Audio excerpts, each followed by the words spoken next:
a gente tem dentro do sistema familiar uma consciência coletiva, que é uma consciência maior. Então eu gosto de explicar como se o nosso sistema familiar ele fosse uma grande célula. E nessa grande célula, todos estão conectados pelo fio da vida, independente se você conhece ou não aquela pessoa. Pode ter sido um ancestral seu que você nunca viu, há 100 anos, 50 anos atrás, ou até mais, 300, 400, você está ligado pelo fio da vida àquele ancestral. Então tudo e todos os fatos, histórias, tudo que aconteceu dentro do seu sistema, de alguma forma, chega até você. Tá? Mesmo que seja lá num passado bem remoto, de alguma forma você se conecta com aquilo dentro dessa consciência coletiva maior que é o seu sistema. Quando eu falo dessa consciência coletiva, é um campo informacional. Então é um campo invisível, não tem nada a ver com espiritualidade, ok? Tem a ver realmente com informações que estão no nosso campo, que nos permeiam e a gente acessa. Mas a gente não consegue palpar, são invisíveis. E também estão conectadas ao nosso DNA, a toda a carga morfogenética que a gente herda desses ancestrais. Então o que acontece com essa grande célula? Qual é o objetivo dessa grande célula, que é o nosso sistema? É a homeostase. O que é homeostase? A homeostase é um equilíbrio. E o que esse equilíbrio e homeostase tem como objetivo maior? Seguir adiante, permanecer na vida. Então todos nós fazemos parte dessa consciência maior que busca a homeostase do sistema, de forma inconsciente e muitas vezes consciente. E aí, hoje eu vou falar mais da forma inconsciente, que é onde entram os emaranhados, as lealdades familiares. Que eu estou acessando algo, eu não estou vendo, mas aquilo está guiando as minhas escolhas, a minha vida, os meus comportamentos. Ok? Então, quem são esses excluídos? São todas as histórias lá do nosso sistema, onde houve mágoa, dor, raiva, culpa, vergonha, onde aquela pessoa, ela rompeu um padrão, ela fez diferente, onde houve julgamento, onde houveram segredos, questões trágicas, luto, assassinato, abortos, coisas que não puderam realmente naquela época serem vistas como algo comum, como algo saudável. Vou dar um exemplo: mulheres à frente do seu tempo, mulheres que queriam ser cientistas, trabalhar, que não queriam ser donas de casa, pessoas que morreram na guerra, refugiados. Então tudo que gerou dor, ruptura, julgamento, segredos lá atrás, e aquilo não foi visto com devido respeito, não foi dado o seu lugar dentro do sistema, foi esquecido, foi ocultado, tudo aquilo vira exclusão. Aqueles sentimentos também que a gente não consegue lidar, que a gente reprime, as histórias que a gente reprime, como um abuso, como a culpa por algo que aconteceu lá atrás, como uma separação, uma noiva que foi abandonada no altar, casamentos forçados. Tudo isso vai gerar uma exclusão no seu sistema. E a questão é como vocês olham para isso. Como o seu sistema olha para isso. Se ainda não houver um olhar de inclusão e um olhar amoroso, vai gerar sim uma exclusão. E tudo isso que é excluído vai de alguma forma retornar ao sistema. E aí eu volto lá para a história da homeostase. Por quê? O sistema busca o equilíbrio. E para haver essa homeostase, esse equilíbrio, a gente tem que respeitar algumas leis sistêmicas. Então, quais são essas leis sistêmicas? A primeira é do pertencimento.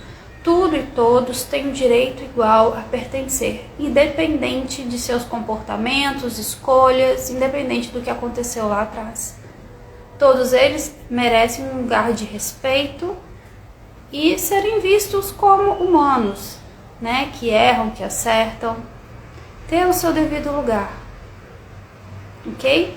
Segunda lei é a da hierarquia. Cada um tem o seu lugar certo. Cada um ocupa o seu lugar certo dentro do sistema. Então, quem veio antes é maior, quem veio depois é menor. Quem veio antes, meus pais, meus avós, tataravós, e assim vai. Quem veio depois, eu, filho, os netos, meus filhos, são menores. Então, cada um tem que respeitar o seu lugar dentro do seu sistema. Uma vez que esse lugar também é desrespeitado, além da gente bagunçar a hierarquia, a gente também gera uma exclusão, tá? A gente vai conversar disso mais à frente. E a terceira lei que mantém a homeostase do nosso sistema é a lei do equilíbrio de dar e receber, tá? Dar e receber carinho, afeto, questão de trocas, até no lado financeiro, né? De lidar com o dinheiro, a troca como um todo, tá? A troca dentro de toda e qualquer relação, seja amizade, familiar, afetiva, seja relações de trabalho. O equilíbrio de troca, ele vai ser mantido quando essas duas primeiras leis forem respeitadas, que é a do pertencimento e a hierarquia. Em algum momento, se essas duas leis forem desrespeitadas, nunca haverá equilíbrio. Então, o equilíbrio, ele depende primeiramente dessas duas partes, do pertencimento e da hierarquia. Ok? Então, o nosso sistema, para ter homeostase, a gente precisa olhar para esses 3 pontos. E aí o que acontece quando existe a exclusão? De alguma forma inconsciente, a gente é chamado para se ligar ao lugar daquele excluído. Então, se alguém foi excluído do sistema, se alguma história ficou mal resolvida lá atrás, o que acontece? Dentro daquele sistema abre-se uma lacuna, um lugar vazio. E aquele lugar vazio, ele vai chamar um descendente. Esse descendente, de forma inconsciente, se liga àquela lacuna, àquele lugar vazio. Ele acaba ocupando. E ele só vai conseguir desocupar ali quando ele tomar consciência de que história de exclusão é aquela e conseguir se liberar daquela história que não é dele. E aí que entra a constelação da gente se libertar do que não é nosso.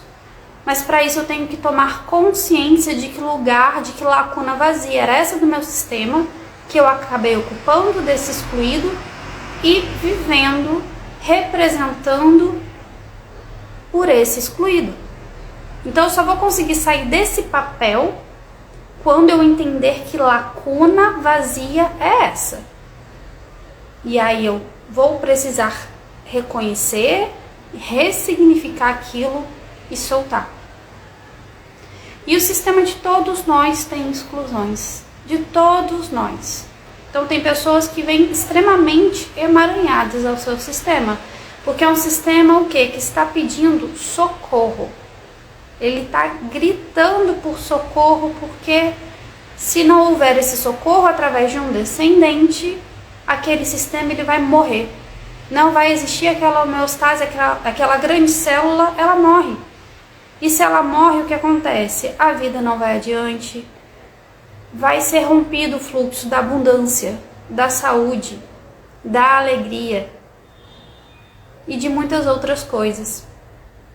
Então, aquilo vai minguando, vai se enfraquecendo, vai realmente morrendo, vai secando, igual uma plantinha que vai morrendo ali e vai definhando. É pra gente se sentir amaldiçoado por acabar entrando nesse mecanismo coletivo em que a gente vai auxiliar o sistema. né, a se recuperar.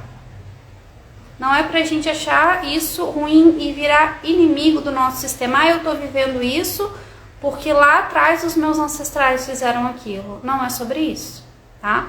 Uma vez que a gente entra nesse papel de vítima, a gente não consegue realmente se liberar desses papéis, desses destinos, dos excluídos que não são nossos. Na verdade, a gente vai estar novamente associado a algum excluído, que provavelmente está onde? Em um papel de vítima do sistema, onde ele se sentiu ainda lesado pelo sistema. Então, isso é algo natural, isso vai acontecer com todo mundo. Digo que é praticamente impossível a gente fugir disso, porque é um mecanismo inconsciente, é um mecanismo maior, tá além das nossas escolhas.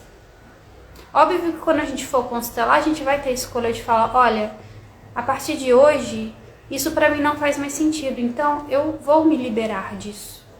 Eu olho com respeito, amor, dou um lugar, mas eu me libero disso. Então, muitas histórias que lá atrás foram vistas de uma forma, hoje, quem vai constelar pode olhar de outra forma. E eu digo, só chega para constelar quem está preparado. Quem dá conta de receber aquilo. Então, o sistema também, ele vai chamar quem está preparado. Ele não vai chamar quem não dá conta. Então, não nos é entregue uma cruz que a gente não vai dar conta. Uma cruz maior que as nossas costas. É entregue o que a gente dá conta.